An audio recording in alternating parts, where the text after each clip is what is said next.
আজি মাৰ ঘৰলৈ আহিছোঁ। আহোঁতে ৰাস্তাত কেইডৰামান সৰিয়হ তলি দেখা পালোঁ আৰু তাতেই নৰৈ নোৱাৰিলোঁ আৰু দুটামান ভিডিঅ' আৰু ফটো বনালোঁ।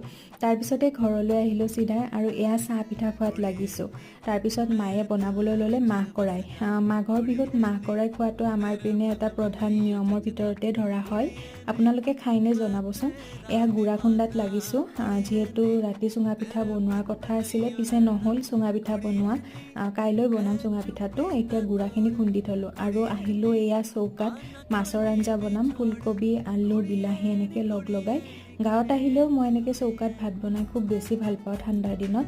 তাৰপিছত ৰাতি সকলোৱে মিলি এসাঁজ খালোঁ। মা, দেউতা, ভাইটি, মানুহজন গোটেইকেইটাই লাগি কিনে আজিৰ ভোগালীৰ সাঁজটো খালোঁ ইয়াতে। যদি মোৰ ভিডিঅ'বোৰ আপোনালোকে চাই ভাল পাই আছে তেনেহ'লে লাইক কৰিবলৈ নাপাহৰিব। যদি পোনপ্ৰথমবাৰ আহিছে মোৰ চেনেলত তেতিয়াহ'লে ছাবস্ক্ৰাইব কৰি দিব। আজিলৈ আহিলোঁ।